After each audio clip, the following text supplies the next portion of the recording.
Hello, everybody. Thank you so much for coming on a very cold day. We're going to deal with a topic that is on everybody's mind these days, which is truth.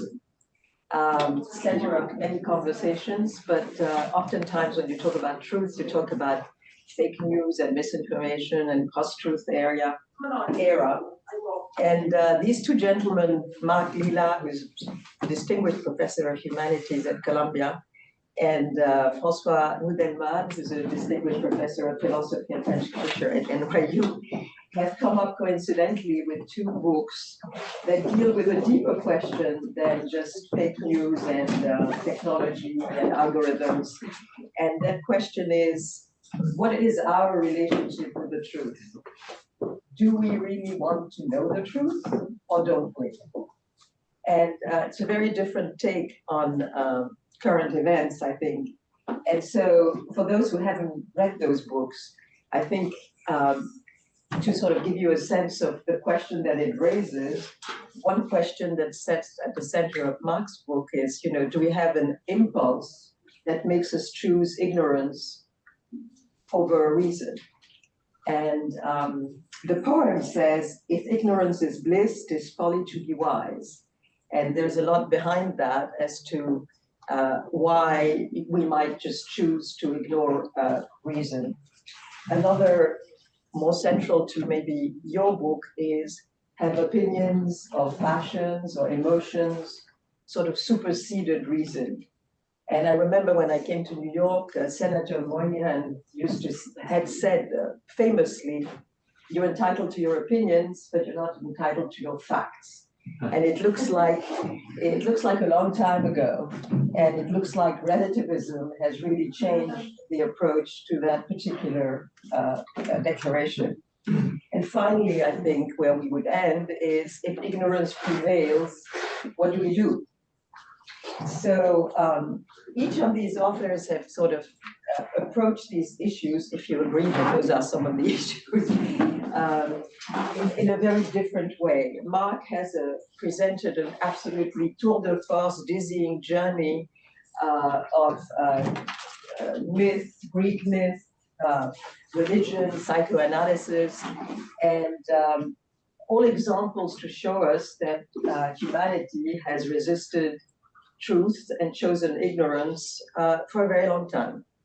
And François, in his book called, I don't know if I mentioned the book, the name of Marc's book, which is Ignorance and Bliss. And in François' book called, in French, Peut-on encore sauver la vérité? In English, Can we make truth great again? You will recognize a familiar rhythm. He looks at the last 50 years and through the lens of recent political events and also the Western canon, tries to explain how we came to the current post-truth era. So, and maybe the first question, which is an innocent one, is why did you feel the need to write these books at this time? Sure. I decided to publish the book at this time 25 years ago. So I've been working on this for a very long time. And the reason is this. In my work, I've always been attracted to the dark side of the street, intellectually speaking. The critics of the Enlightenment, reactionary figures, trying to understand what make these people tick, not just understand their ideas and debate their ideas, but to understand sometimes biographically, sometimes by looking at the works themselves, to understand what's at the bottom of a kind of hostility that's very difficult to name. And this hostility can also be incredibly fruitful. When you look at a figure like Carl Schmitt, for example, to take a very reactionary, awful anti-Semitic thinker, his rage against modern society and modern democracy was such that he forces you to answer a lot of difficult questions about the nature of democracy, about politics, in general, just what politics is. But after all these years of writing, in a sense, through other people, I had to ask myself, well, what do I think is at the bottom of this? And so I thought I'd write a book on the will to ignorance. The phrase comes from, the term comes from Nietzsche, where he talks about, quite poetically, about our will to ignorance and how we have to cultivate it. And then I'd write, you know, a book that would be like a song, and at the end we'd all stand up and hold hands and sing, you know, the Enlightenment Marseillaise together. And something happened along the way, and that is that I started realizing how, or thinking about how deep psychologically the struggle over the will to know and not know is. And if you think about it in psychological terms, suddenly you'll find very little philosophical literature. And so even though the philosophical life begins in the desire to know, which is a desire, Aristotle says we all have it, there's also, I wanted to think about whether there was a desire not to know. And once you look at things that way, suddenly the whole of Western literature sort of opens up. You won't find much in philosophy because there's not much interest. There's interest in overcoming ignorance, but not in understanding it as a psychological phenomenon to resist. And so I found myself on a very different journey without many philosophers, beginning with Oedipus and thinking about the various ways not only in which the will to ignorance begins in an intimate struggle over self-knowledge, but also a number of ways in which this manifests itself socially in the way we think about politics and other things. So, okay, my turn. Well, the scope of Mark's book is absolutely unbelievable. It's very large, and from the ancient Greece and to today, through different culture. So mine is only about today, or perhaps, as you say, for the 50 last years. Well, I've written this book because of political circumstances. I'm not used of writing political things. It's more philosophical usually, and but I feel now I'm feeling the need of and the urgency to describe and understand what's going on, especially regarding the political discourse and a certain use of language. The fact that the language from this political situation, you know, is completely disconnected from objective truth. Sometimes it's completely crazy, but with powerful effects. For example, just today, you know, hearing that Ukraine has started the war against Russia, I think, what? I don't know if I understand. Or like the speaker, the House Speaker saying, oh, January 6th was a peaceful protest, okay? So, okay, and immediately, you know, I think that we should say, no, it's impossible to say that, you know? No, but it's okay. Now we are used to accept this kind of assessment, and it can be uttered publicly without an immediate denial. You know, so 8 years ago there was this notion of post-truth that came up, and also the notion of alternative facts. And at that time, you know, it was well, I was struck by this notion. What does it mean exactly? And now it's on. We have this practice of the alternative facts constantly. You think that Ukraine is a victim? No, me, I can see that they are the aggressor. So it's up to you. You know, there is no truth. It depends on your point of view. It's a question of perspective. So I'm wondering how we got to this relativism today. And well, traditionally, that's what I learned. You know, emotion, this kind of discourse based on emotion and relativism was more on the side of the right wing. And on the left wing, it was always the rational discourse, the political discourse. But in fact, I think that for the last 50 years, we can see that all the progressive thought has valorized emotions, also feelings, subjective speech, speaking always from the I perspective, this anti-universalism in the US and in Europe. So I think that it has primarily contributed to this demise, to this disqualification of truth, especially of objective truth, of verification, investigation, objective facting. So my book looks at way of recovering and rehabilitating objective truth in the face of what we experience now as the use of fake news and this language that is constantly, making us like fool, because we don't know how, and we don't know how to answer, because we say, oh no, I can prove that this assessment is false. So why do we stay away from the truth? I think it's a question for the both of you. Mm-hmm. You have a few examples, more than a few examples in your book of people, mythical figures, religious followers, etc., who just decide to ignore the truth. And you obviously just described situations where we all do. So maybe, Mark, you start off. Why do we decide not to go with the truth? Well, let's begin with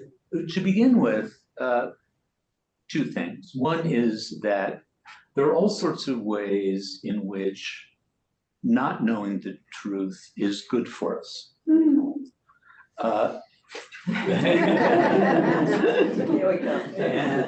And you can think of simple examples. You can think of things you don't want to show your children or discuss with them at a certain age until they're ready for that. There's a whole debate about what we really want to know about our medical conditions. And we exercise, sort of selective ignorance all the time. If you're of my age and of my build, when you walk by a shop window or a mirror, you immediately kind of position yourself so you can convince yourself you look like you did when you were 40. And so, and that is all kind of healthy. And we also enjoy surprises, right? And we don't want people to spoil the movies we want to see. We say spoiler alert and all sorts of, we don't want to know everything, every detail about the love lives of our lovers. Many a relationship has shipwrecked on that rock. But we also more deeply even need to be ignorant of society. Imagine, for example, this is an example I draw from a book by Moshe Halbertal, who teaches in the law school here, Israeli philosopher. Imagine that everyone had an LED screen embedded in the forehead. And so whatever that person was thinking, you'd be able to read, and reciprocally so. Life would grind to a halt immediately, right? It's important that we don't know what everyone is thinking. Now, that seems common sense in most of continental Europe. In America, it never has, because we're very confessional. But it's important to have that space. So even to become a self, you need not to know what other people are thinking. And so in all these ways, these things are sort of embedded in our human situation. And then there are ways in which it becomes more existentially fraught. And there, we begin with the story of Oedipus. Just so you know, as a teaser for the books, my book begins with Oedipus, and Françoise begins with Kellyanne Conway. You see how serious I am. Yeah, what you say makes me think of, do you remember this TV show, Lie to Me? No, you didn't see it? Yeah, because there's someone who is, he has, it's not use of a polygraph, but this guy has a gift. He can see exactly if you say the truth or if you lie, and it's a horrible position because, as you say, you can see all the hidden, thoughts of people, and that's terrible, this position of knowing everything. But this is a relationship between two humans. But how about the relationship between humans and facts? Yeah, that's the point, because there is the psychological perspective, and do I want to know when I will die? Or do I want to know if my wife is cheating on me? Okay, but I'm talking about facts. Right? Do you want to know the facts? For example, something happened, something has been declared. You want to know what happened in I don't know, in Ukraine or Israel, or what you want? You want the facts, And so the problem is that there is a will. I don't know if it's a will, but not to know. And so that's my explanation is the notion of what we call today epistemic bubbles. We live in epistemic bubbles. What are these bubbles? That's where we get our information through the same media. The algorithm, nourished us with what we want, because the algorithm can tell you what are your opinions, what's your values, and so constantly you receive only things that comfort you in what you believe. So there is no way to escape, because as soon as you get contradictory information news, you feel that it's a kind of aggression, because you feel that you belong to this group. It's also a matter of identity. You share the same identity of people. So it's self-protection. It's self-protection. That's why also, this bubble, are a way of feeling good with yourself, and it's also when you get contradictory information, you become aggressive because and you suspect this contradictory news for fact to fool you, and then there is this what we call also the echo chamber, the fact that you will spread the word about what you believe, and you became paranoid, you became conspirationist, because you don't want to accept what could question your belief. You should quickly summarize Oedipus that you said you opened your book on, because it is a very similar situation of the mother who is having a relationship with her son and pretends not to recognize that he has all the physical attributes, that you should have made her recognizing him. Yeah, well, I guess my question I want to put back to you, because the way you asked the question of François led me to think that you thought that everyone should want to know all the facts. And if that's the case, what should Oedipus and Jocasta have done? Not slept together. Well, that's water under the bridge. No, yeah, we're always in this position. And yeah, there are facts about the outside world, there are also facts about ourselves.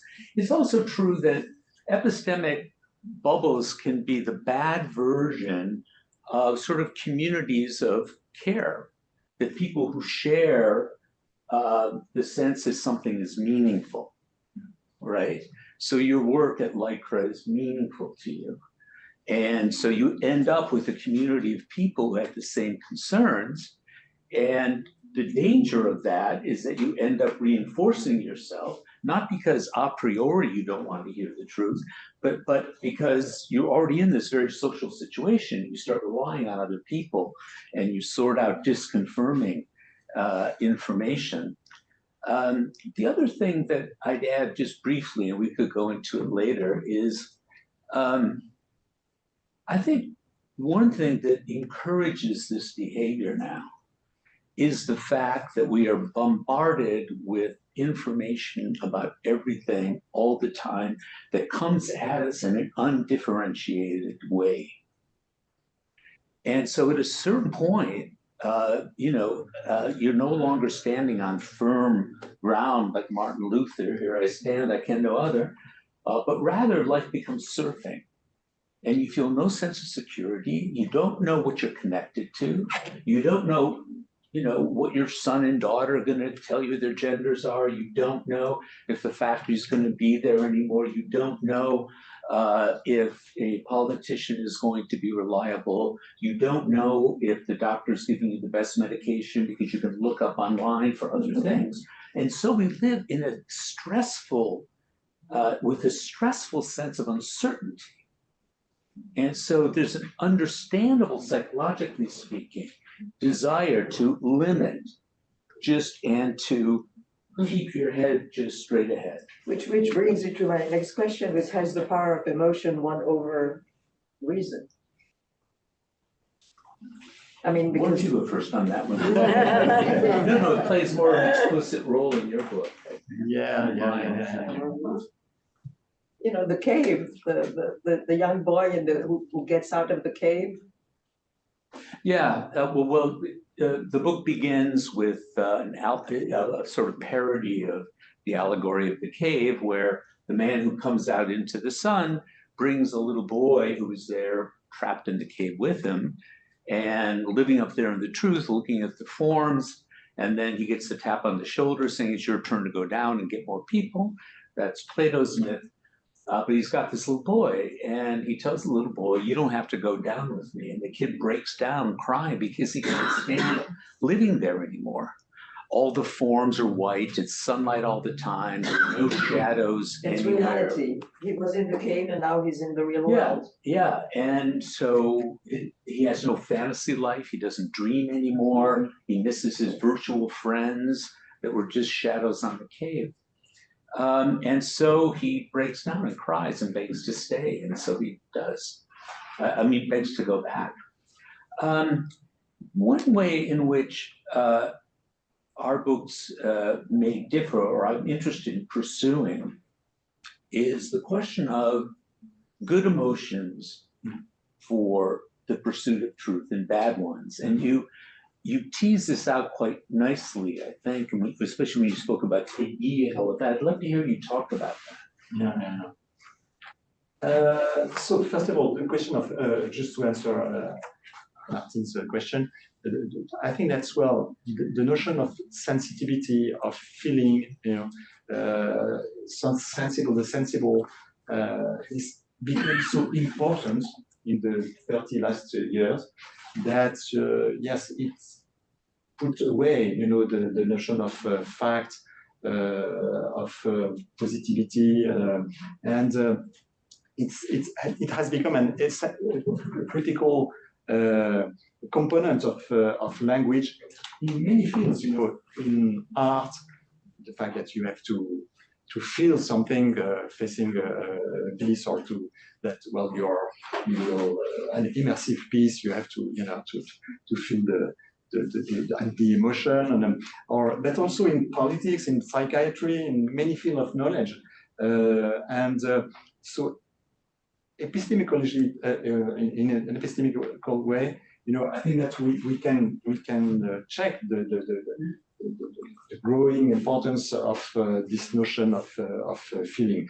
It has good effect also. I just want to understand the evolution of this notion of sensibility, but we have to understand that it came over the notion of fact, because we say that it's important to hear for example, the pain or the trauma of people, and that was so important but what you feel, is it true? Well, there's a very important psychoanalytic component in Mark's thought and in his book. So we never know, and we know that We hide the truth from ourselves as well. exactly, constantly in psychoanalysis. Well, there are always kind of cover or screen. We say, oh yeah, that's I understood. That's yeah. But I can tell you that I dreamt of this woman, but it's not my mother. Okay. Okay. So meaning that it's important also to let people saying what they feel and their pain and their trauma. But immediately, if you want to question this, suddenly it's kind of offense, you know. It's very difficult because you have to respect this speech, but there are many examples, but just this notion, you know, for example, child abuse, that is so important to recognize that there are child abuse, but a philosopher like Hans Hacking, you know, he questioned, he studied the epistemology of this notion, and he became immediately accused of accepting or considering that it's just discourse construction. So it's very harm, no? So coming back to what you said about the truth, well, we can compare Zola and Peggy regarding the Dreyfus affair, because, well, you know, this article by Zola is so famous, J'accuse. But we have to remember that it was not an immediate reaction by Zola. Zola first didn't care about the Affaire Dreyfus, everybody's Dreyfus affair. Yeah, he didn't care, and that little by little he got news information, and then he decided, after a kind of investigation, to commit. So there is a way of you know, being sure that what are the facts, you know, but Peggy is kind of mystical, you know. Yeah. So the truth is a kind of revelation, saying that the Dreyfus affair is you know, something like the end of history, or you know, but it's immediately at a different scale because he has vision. In an interpretation, so it's beyond the fact, you know. So, but there is this passion for truth, and as you said, yes, I think that, well, there are good passion and good or bad passion that can blind you. So yes, I think that emotion participates also in the in the search for truth, but you know, we must distinguish between the nature of this emotion and passion. Yeah, with those phrase I remember in the book where you say the religion of truth is the enemy of truth. Yeah. And what I take that to mean is the religion of believing you have the truth. And so it then becomes impregnable to any side of questioning, because you're just, je dirais bêtement la vérité, right? So, and then you mentioned, you know, wanting a kind of disenchanted approach to these sorts of questions. You know, I don't know how I feel about that, frankly. When you read Plato's dialogues, one of the things that immediately strikes you when you read them as the plays that they are, is the way in which Socrates is able to play on the emotions of his interlocutors like he's playing a xylophone. Yeah, he can just play everyone. And in order to enter into a productive discussion with him, these young men have to, in a sense, fall in love with the truth by falling in love with him, right? Which is what happens. And so, you know, that initial experience that even Plato calls a kind of conversion experience, right? When you're finally oriented in such a way that you want to live a life in light of the truth without claiming you have it right away, that seems to me somehow important. I don't want to lose that. Yeah. And I really love this this demonstration. I totally agree with you.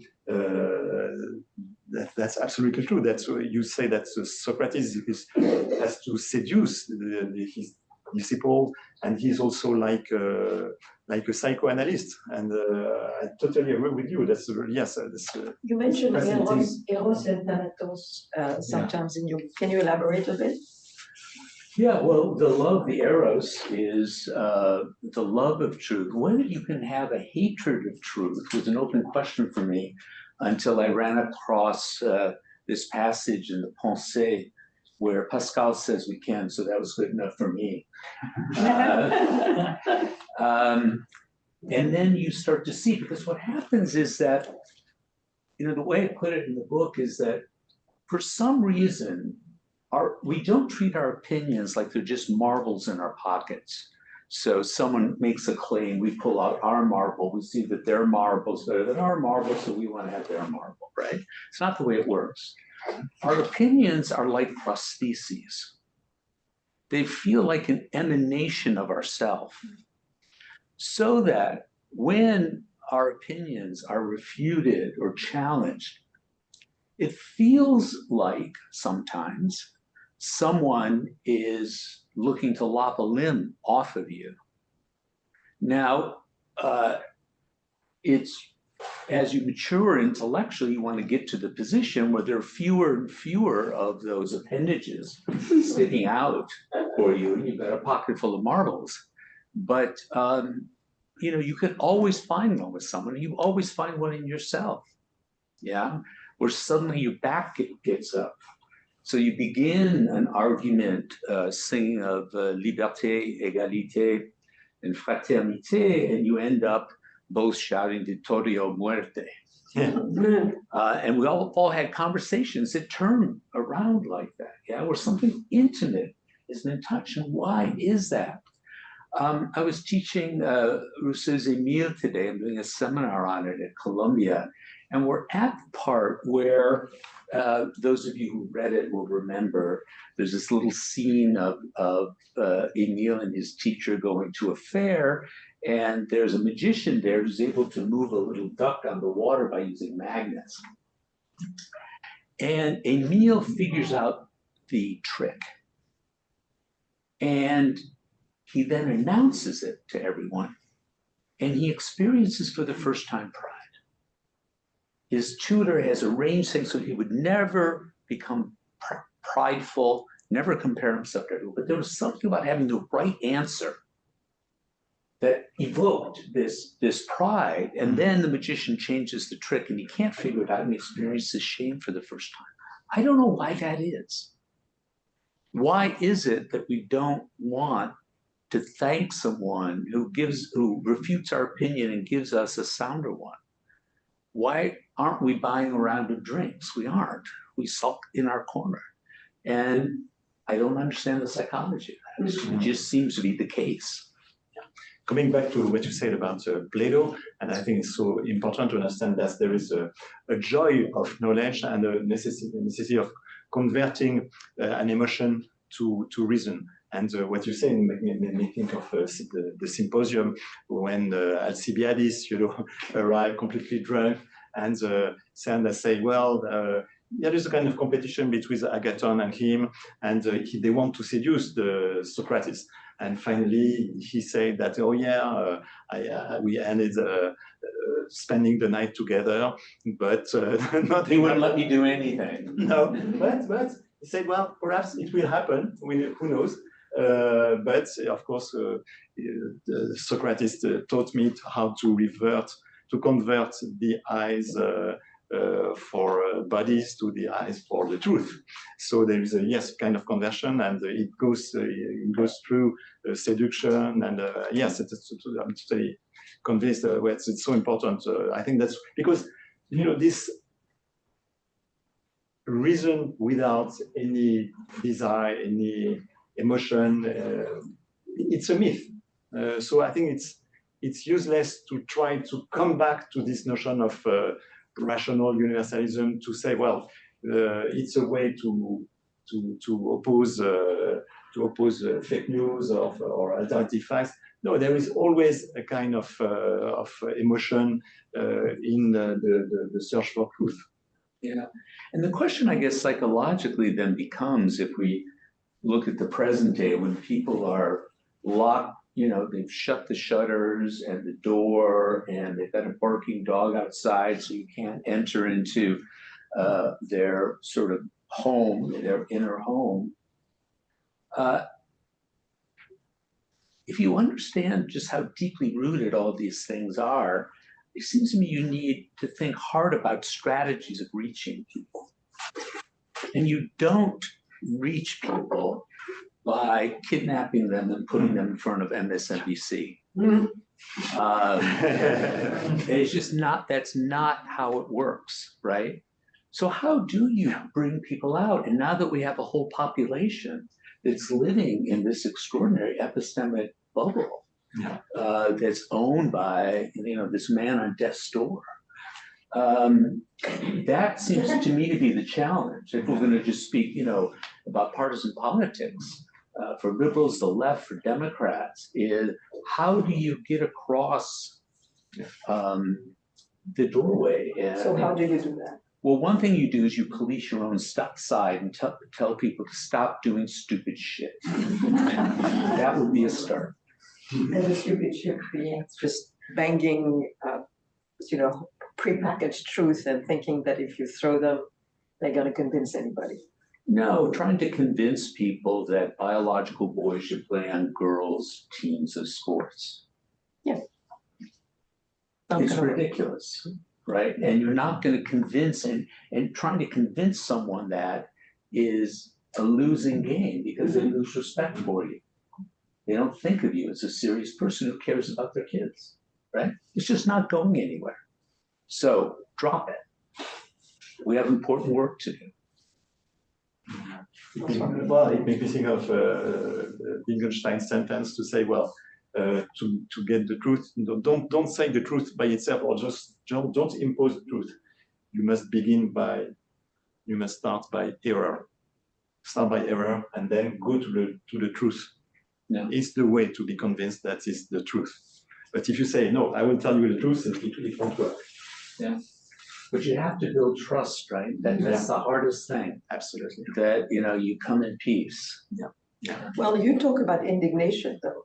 Yeah, because I think it's a very important emotion, perhaps the way to rehabilitate the truth, because, well, that's philosophically, I would say that truth doesn't exist by itself. For example, because reality, you couldn't say that reality is truth or is true. Reality, it's what it is. That's it. You wouldn't say it's true or it's false. That's not a Platonic way to say it. But I think that the lie is first, not the truth.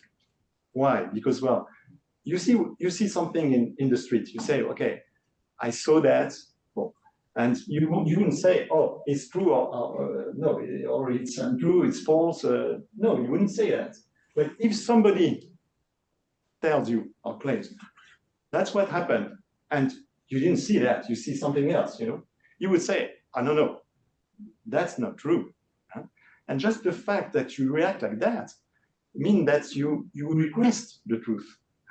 So it's because there is something wrong or something false that you have the idea of what's the truth. So indignation, and I think that we are in a time of quite permanent indignation about fake news, say, no, that's not possible, that's not true. No. And then, yes, you don't stay in this realm of post-truth. You want the truth to be proved, to be affirmed, and then so of course indignation is not enough to get the truth, because it's not because you have to you have to feel that it's outrageous to say something, but well, you need then to work rationally. I think that's why, I think that's the way to rehabilitate the truth is the alliance between indignation and doubt. Because of course we have to always to doubt about ourselves, because we don't know the motives that drive us to the quest for truth. So indignation is a very important emotion, especially now, I think.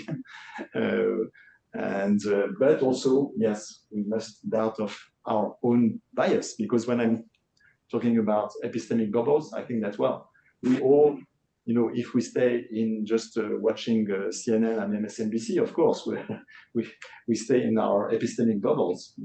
But so we have to, yes, So how do we build doubt. trust between indignation and trust? How do we bridge? Yeah, that's I don't know.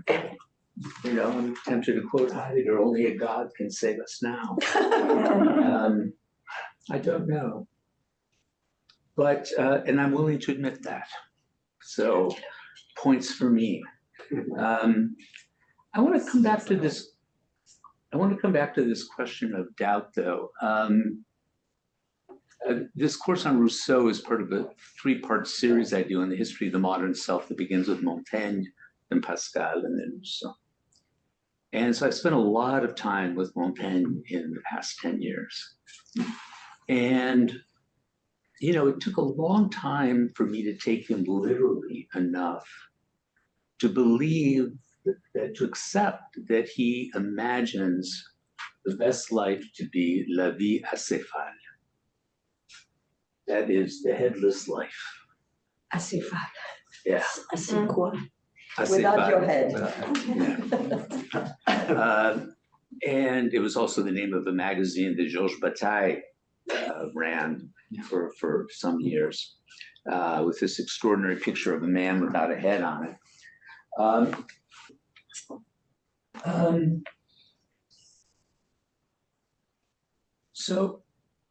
But that's not an option in this room. No. But it's a question that of whether we can live our skepticism. So we find that there's a lack of skepticism. So one of the things that turns the search for truth into a religion of truth is that you're not skeptical of your own position, right?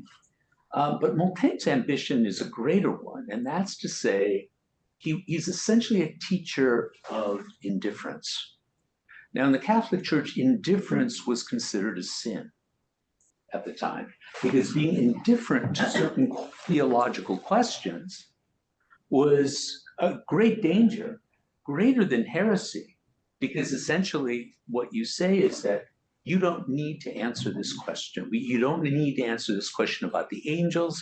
You don't need to answer this question about how the earth began. You don't need to answer this question about the prophets. It's not what you need to do with life. So one strategy is to teach indifference, I suppose, right?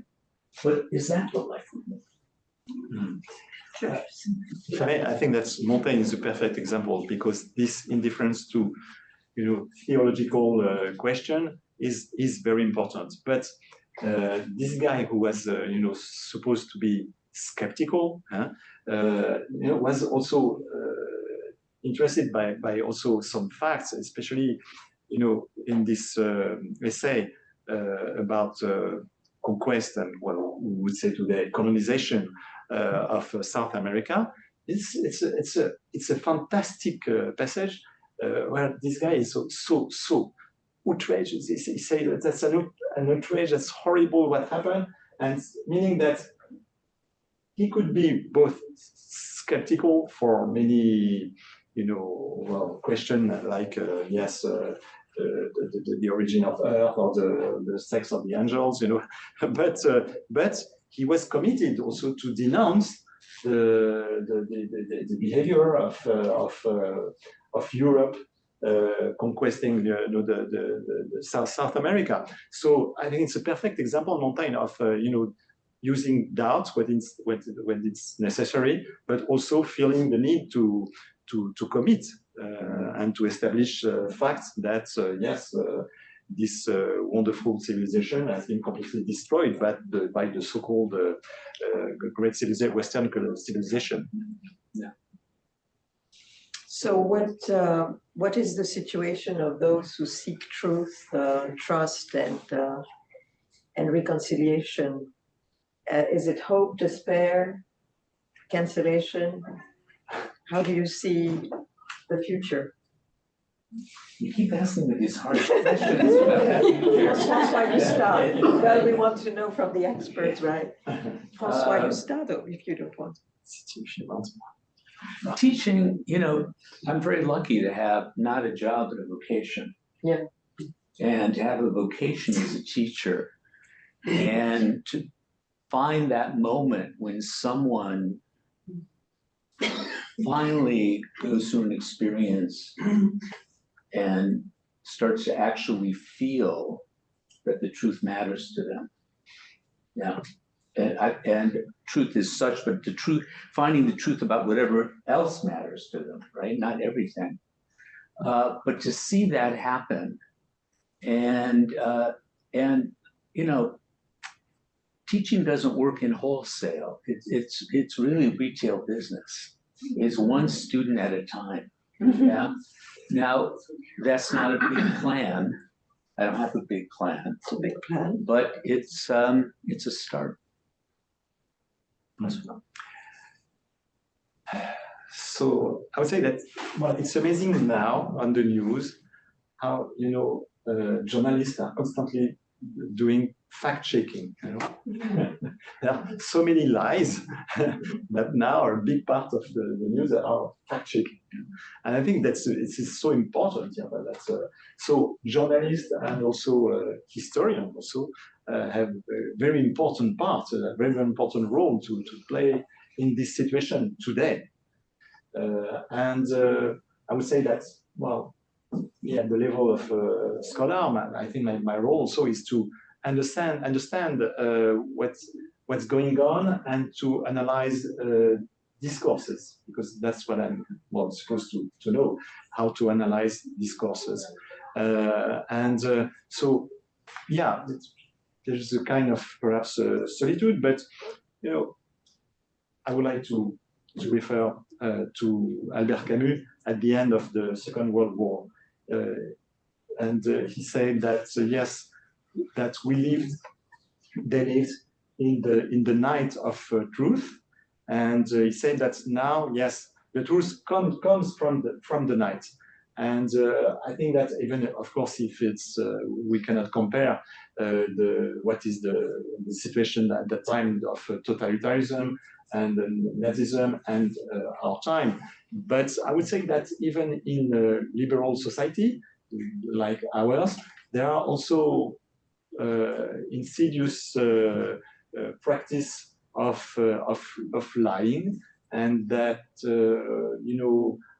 I think that's our indignation, and there will be a lot of indignation in the coming weeks and years. It's a way for hoping that yes, truth, at least objective truth, would be rehabilitated. Can I ask you, just for a point of clarification, what you've been saying? It seems to me that the contrary of a truth is an untruth, not a lie. Yeah. Okay. Yeah. And so there's an ambiguity in sort of what you write, that it's not symmetrical. Right, and so maybe you can clear that up for me. Yeah. Thank you very much, Mark. Yeah, I think that lie, meaning that there is an intention to lie. Well, sometimes we don't know that we lie to ourselves, especially to ourselves. That's what you show sometimes in your book. So we are more in the situation of something that is untrue, but because of this general relativism, of alternative facts, it's hard to convince people that we can prove that there are evidence, and that makes us sure and believe in the truth. You know, so yes, it's, and that's why that's the difference between totalitarianism system where the lie is obvious, pravda meaning truth, and we know that it's the opposite of truth, it's lie. The newspaper from the Communist Party. So, but in our liberal societies, yeah, it's more kind of relativism, perspectivism. You see that our history comes from these events. I would say no. So everybody is allowed to give an interpretation. But anyway, and it is true, you can interpret realities and history in the way you want. But anyway, there are facts, and I know that it's perhaps a bit reactionary to say there are facts, but I think it's necessary to say at the minimum, there are facts and there are evidence, and we have to prove it. We cannot accept all this bullshit that we hear every day. Just one last word on trust. Do we need to build trust to start with emotions or start with facts? Oh, obviously emotions. Obviously emotions. You have to convince people that you're on their side. And they're being told lies, that you're not on their side. But, you go to war with, the enemy you have, not the one you might wish for, right? And so you have to figure how to be very strategic politically if you're going to build trust. Yeah. And which again begins by getting your own house in order, but it's more than that. One thing also that Francois said helps me answer an earlier question of yours, which is that the task of calling out lies is different from the task of correcting untruths. Mm-hmm. And the challenging of lies, that's a mission. Mm-hmm. That's something where the passions and the emotions can be and should be engaged, right? Yeah, totally agree with you. Yeah. Well, I think we've sort of completed the hour, and we have a lot of short questions after all this exchange. So thank you so much for a very interesting conversation that puts us all on the spot. So.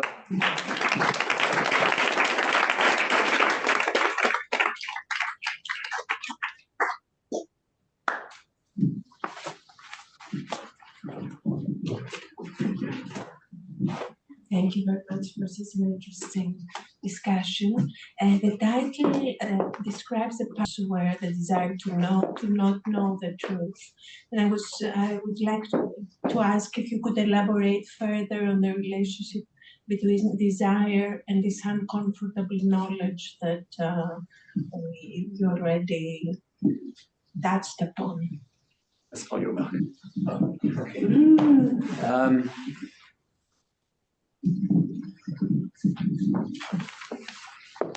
Have you ever been in a situation where you're asking questions of someone because you want to know, right?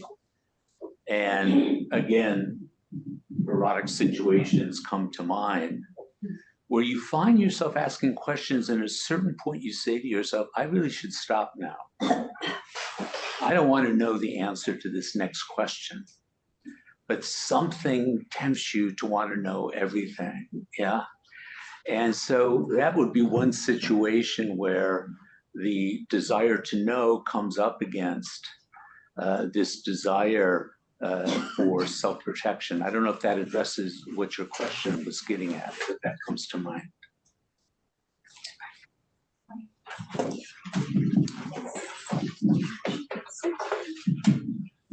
Thank you. Mark, you used a phrase earlier about sort of a negative inverse of communities of care being replaced. And it calls to mind things like Bowling Alone. There's been a lot of writing recently about loss of community engagement, whether that's religious functions, that's pools, anything that brings people together.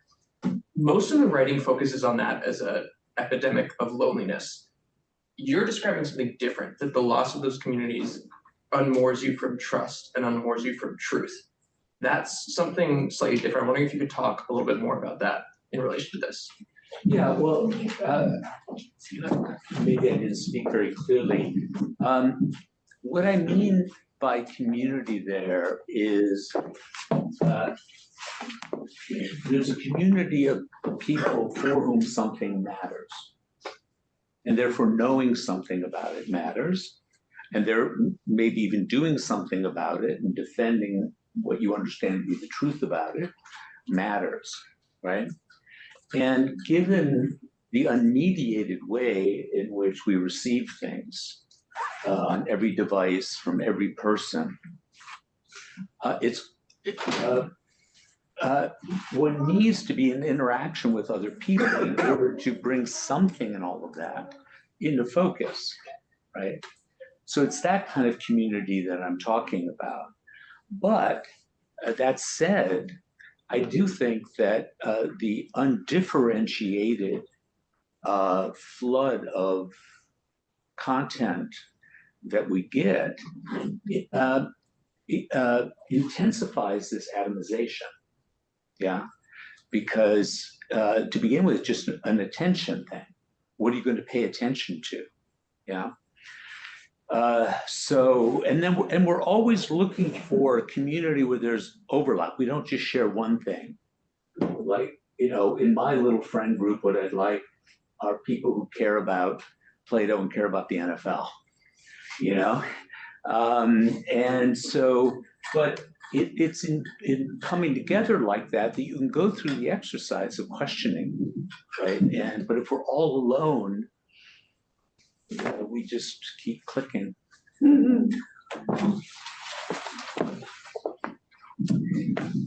I have a question especially for Francois. So the term alternative facts became mainstream with Kellyanne Conway, and the fake news and the alternative truth is usually associated with right wing. But I'm wondering if you see any fault on the side of the progressive forces, especially, I don't know if we can call them the left, but the progressive forces who, especially after the deconstructionalist, wave, and especially this McDonald Dice version called French theory in the U.S. that especially puts the historicism into question. That if we cannot agree on the most objective truth or discourse, which is history, we cannot agree on anything. So if this undermining of all social institutions was initiated by the leftist forces, especially spearheaded by the academic, scholars or intellectuals. Most of them sat on this stage at one point or another. Is there any fault on this side and the current status, the current situation? Yes. Yeah.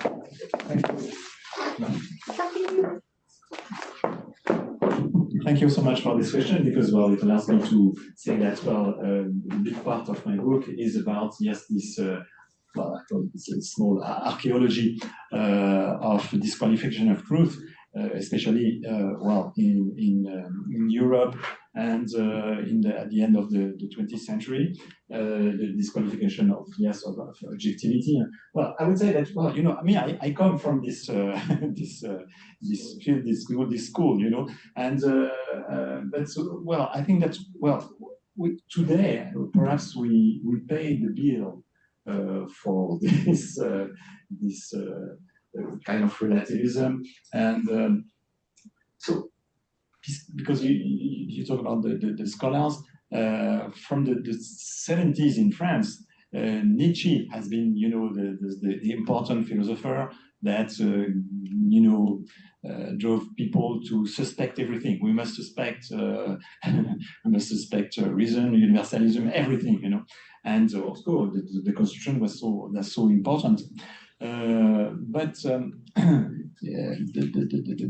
the problem is that, well, based on this idea that, this famous sentence by Nietzsche, there is no fact, there is only interpretation. Yeah? It could be the sentence of relativism. In fact, it's not, because it's a misunderstanding of Nietzsche. Because for Nietzsche, all interpretations are not equal. There are different. There are bad interpretation. There are good interpretation. You're not allowed to say everything. And also, interpretation is not subjective in Nietzsche's thought. Well, we won't talk about Nietzsche's thought. But just based on this idea that there is no fact, just interpretation. Yeah, we could say that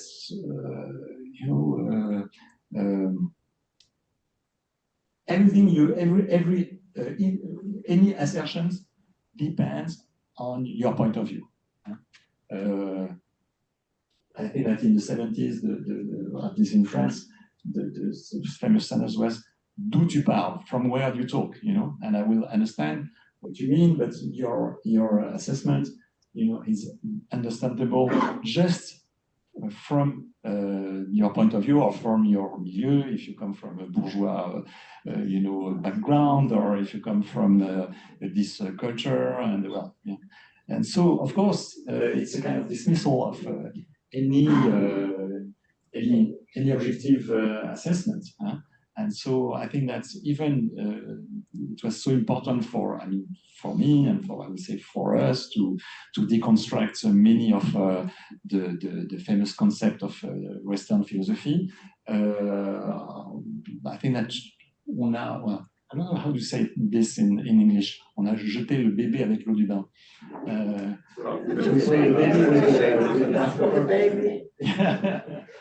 So we got rid of the truth with all that is the layers of discourses of truth, So I totally agree with what you say, and so that's not the question of put the blame on the so-called left, but to understand how we got to this situation. Yeah.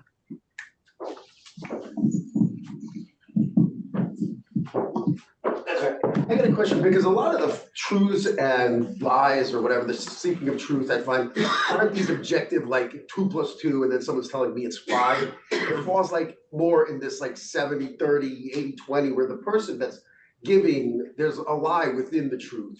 Like, for example, like recently, like Mayor Adams went down to see the president. People were like, why did you go see the president? And he goes, I'm the mayor of the biggest city in the world. I should have a relationship with the president. Where the other side is he went down to speak, to try and, see what he can get out of. Or these guys clearing out the government. They're like, well, there's excess spending. There's things going on. Maybe there is, maybe there isn't. But is there a real reason for being there that, to do good? So they have like a portion, there's a portion of the truth within a lie that someone can dig their feet in and sort of feel happy without having to, say they're lying or concede their point. Like, what do you do with like that?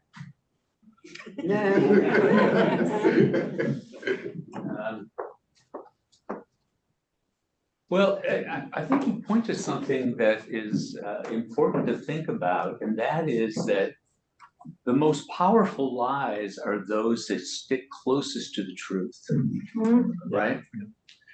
And so when faced with something like that, right, you're either, and you hear, well, that part of it is true, that part of it is true, and then there's this judgment that doesn't, but you have to sort through all of that. And so you try to argue with anyone, and they point to one of the facts and another of the facts, right? So that's on the one hand. The other is that, maybe there isn't another.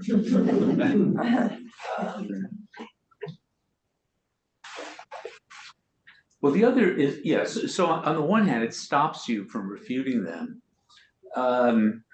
But also nothing, sorry. It's a confused thought and it won't come out. Do you really think that the best lies are the ones that are closest to the truth? Because it seems like the lies that work the best, like, the election was stolen or whatever, that clearly disconnected from reality, they work very well. Yes, apparently there's this saying which I'd never heard before. Someone told me that the most, I don't know how it goes, but it's that the more outrageous, the more successful Right. the con will be, right? But I meant more in trying to actually refute it, right? Because you've got to sort through the things that might be true in it to get at where the lie is. And so that's harder work. But I understand what you're saying. That may be closer to the truth of what we're getting at. Nietzsche said about telling the truth. That's to really make a lie acceptable. You have to be an artist, because it's very hard to tell the truth. Is very, very easy. Well, something happened, or I did something, I tell the truth, I broke the plate, and I tell the truth. But when you start by lying, then you have to remember exactly what you said, and you have to invent constantly something, because you don't remember, say, okay, what's this interpretation? Is it, well, does it fit with what I said before? So you have to be an artist. So yes, the question of lying. Well, my previous book was the Genius of Lies, and I studied the way, a philosopher, theorize the opposite of what they live, some of them, not all, but and it's amazing to see, for example, in Emile, Rousseau speaking of, education while he abandoned his children. So that's it's not in spite of despite he abandoned his. I think that it's because he abandoned his children that he wrote this wonderful book on education. But well, that's another question. But so I think that what is very interesting in lying, and there are also very different kind of lies. There are white lies, there are very complicated lies, and so that's yes, it's a construction, and people have always to reinvent the lie. It doesn't stay like that, and that's why sometimes you're trapped. You cannot go on, and you have a contradiction in your discourse. And well, we know that it's a lie.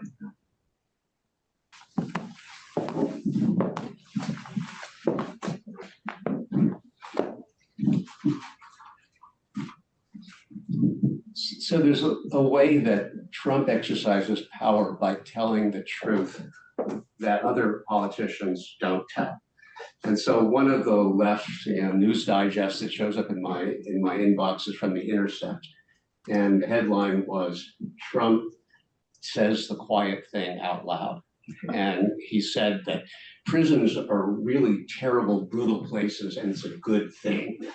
And everybody remembers when Trump said that I can do something about corruption because I've lived the life of corruption in the real estate industry. And so these are startling truths that are really uncomfortable. And so I just wonder if you have comments about that. Yeah, well, certainly as a strategic matter, you get into trouble if you're not looking at the whole of reality. If you're being willfully ignorant about things that are going on out there, right?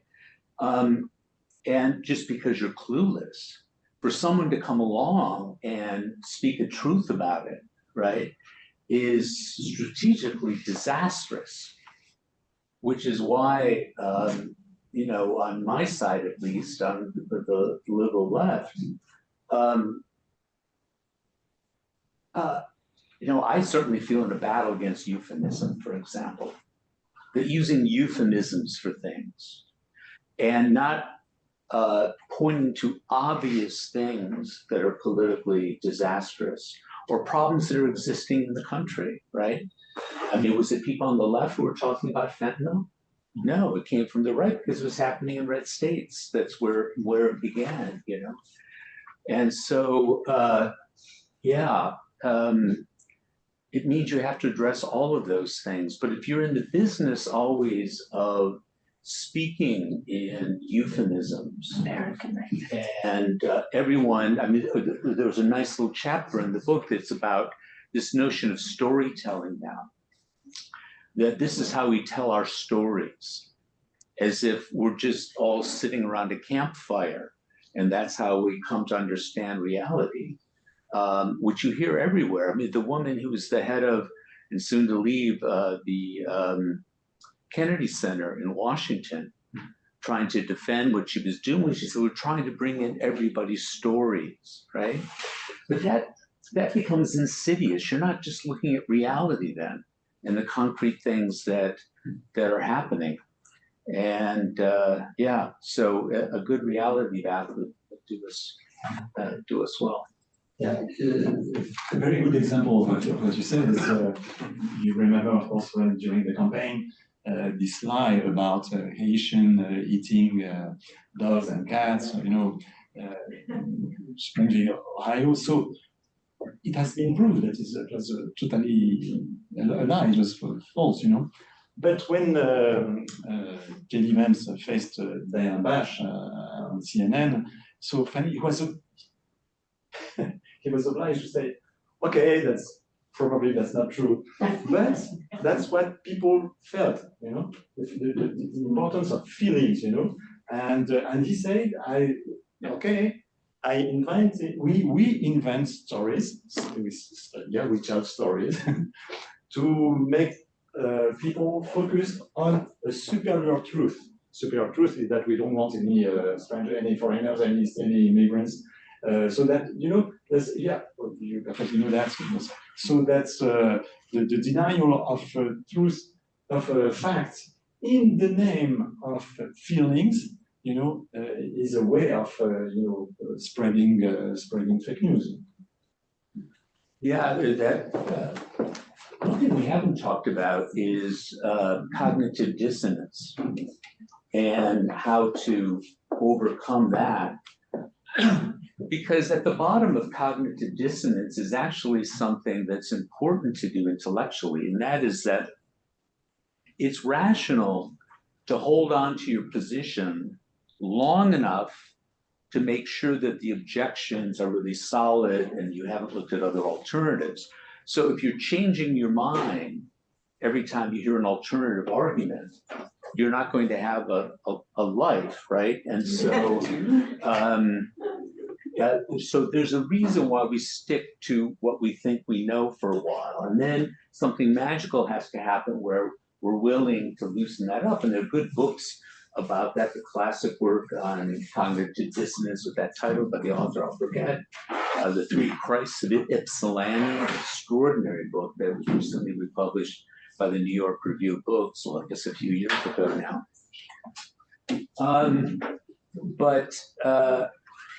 You were mentioning the thing about the Haitians. You remember that the QAnon, at the bottom of the QAnon myth is this notion that there's a pedophilia ring.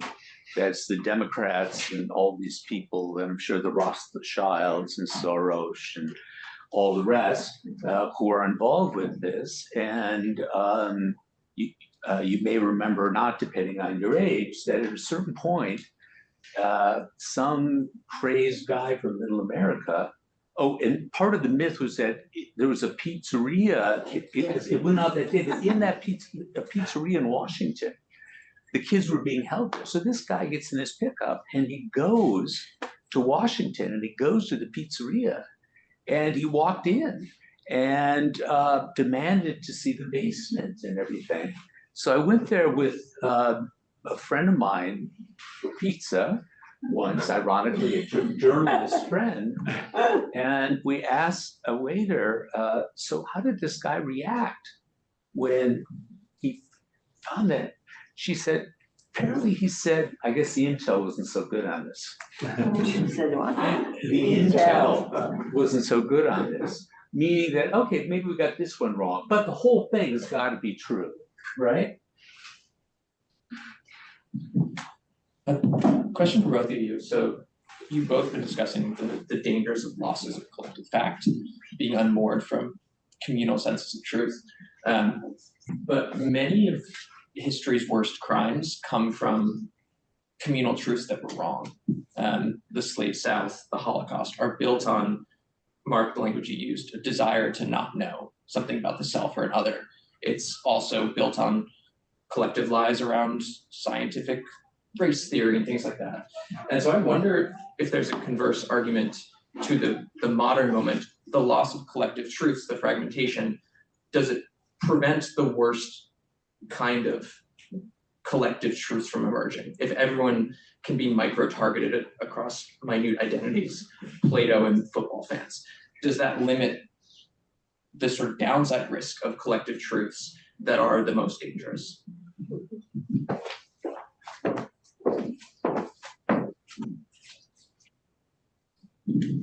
I mean, the only thing that comes to mind for me is Gustave Le Bon, who was a 19th, early 20th century thinker near the cusp, who was the first to write systematically about crowds and crowds having a mind, you know? And so you can imagine that what could form is a kind of crowd in which nothing is explicit. It's not as if you can just list the things we all believe and those become the common beliefs, but some kind of elective affinities, bring them together and then move them in a certain direction. So I could see the crowd phenomenon being as dangerous as that, but maybe yes. Yeah, psychology des foules, yeah, psychology of crowds, yeah. I want to say that I just visited the Anne Frank exhibit, and if you haven't seen it, it's a must because it's an extraordinary one. And when you go through, you realize that in 1 month and 4 days, Hitler was able to absolutely dismantle the entirety of the German government and rule of law, and then, you know, managed to convince an entire civilized people that Jews were the enemy and needed to be exterminated. So the psychology of crowds, I don't think has changed.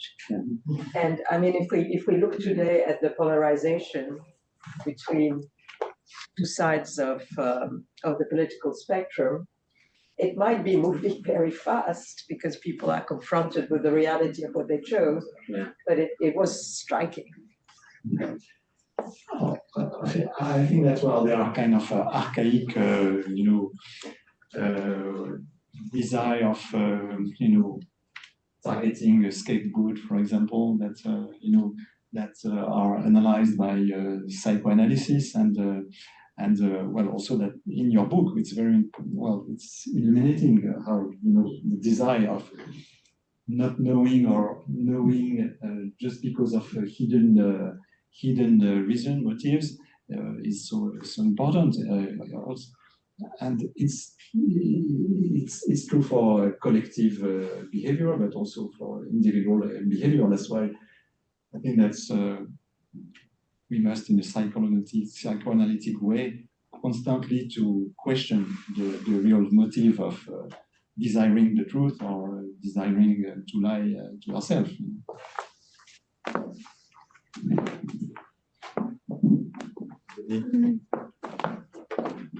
Hold on one sec. I promised her first, and then I'll take you to. I think I'm going to raise kind of the opposite idea, though, which is that is the truth something that is diminished also by the fact that we're not able to establish trust? I'm thinking a lot about the things that we can't know and the ideas that we can't have when we can't disagree. and we can't find ways to have productive disagreement and conversations where we don't think the same thing at the start, but we think something different later. So how does that affect the truth and what's available to us?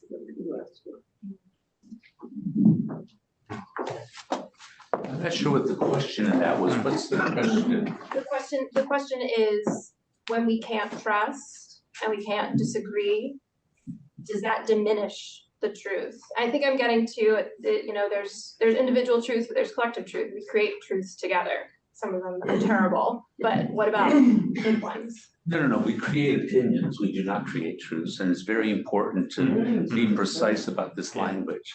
If we use the word truth, let's say, we can agree, what we mean is that this thing is the case. Just to have a claim, and if it is the case that what's asserted in the claim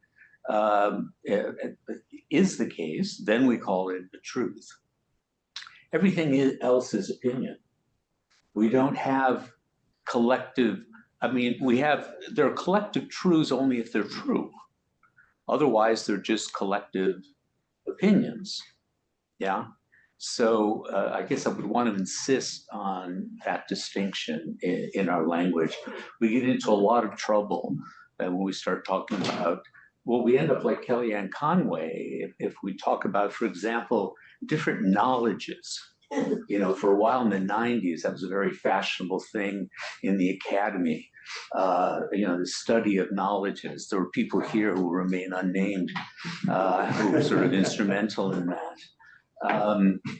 So anyway, that's my response, I guess.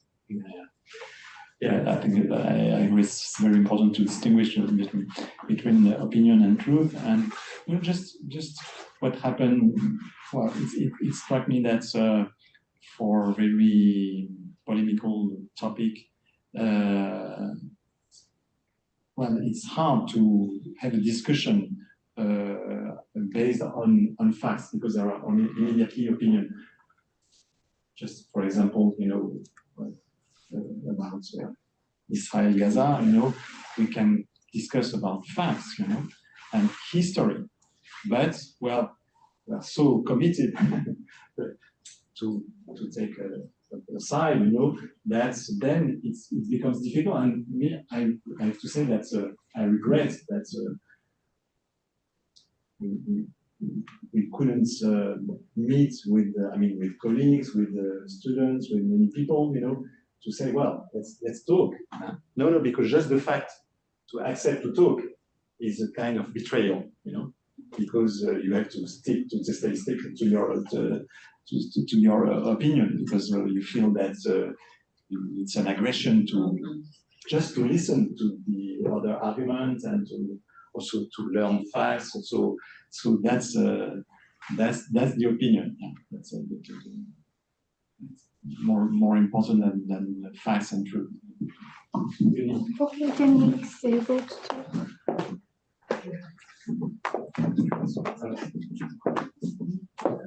The last question, I guess. So I've been thinking, listening to you, to the title of a great, French Hellenist, Jean-Pierre Vernant. One of his first books is called Les Maîtres de Vérité. And I was wondering, if in order for the truth to work as a value, is there the need of a mediation? And the kind of crisis in which we are is that, in fact, we are in a totally concurrential, individualist space of discourse where there is no mediation recognized, accepted to somehow believe in the truth. It's just a question.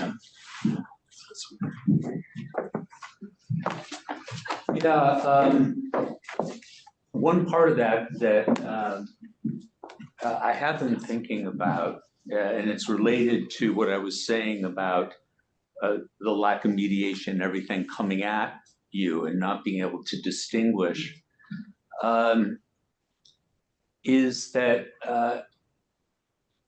we end up living with such uncertainty that it's very destabilizing. You know, I've been sort of discovering quite late Zygmunt Bauman and the things he writes about the liquid society. We feel that way now, I think, that everything's liquid, nothing is permanent, nothing stays stable.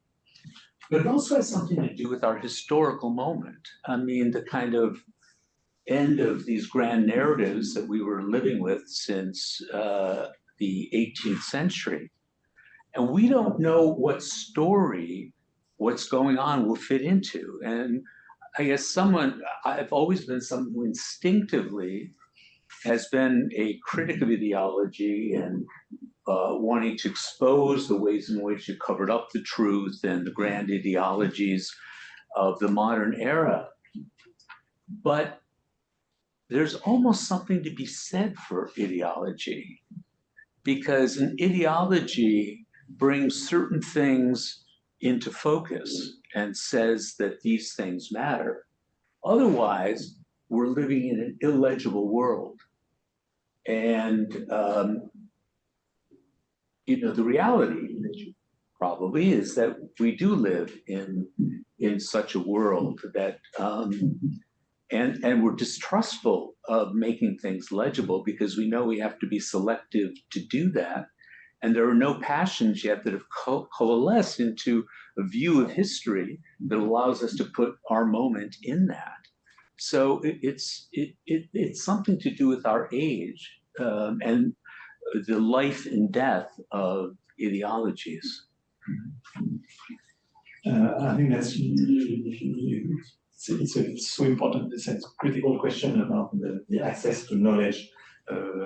Yes, in a way, in a more democratic way, we can get access to knowledge without professors, without journalists. We can just ask Wikipedia and without verifying anything.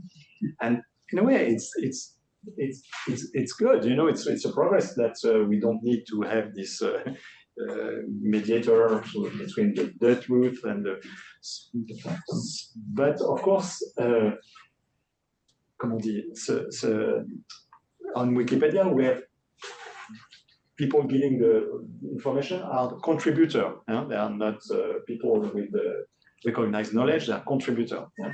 And also now we just have to ask OpenAI or the ChatGPT, okay, just tell me everything about a topic. But well, the way this algorithm function is to put things in correlation. So correlation is not causality. You know? So we have things gathered by correlation, and it's not the same at all of an argumentative, presentation of certain knowledge and the hierarchy between the different items in the knowledge. So it's very important question, the fact that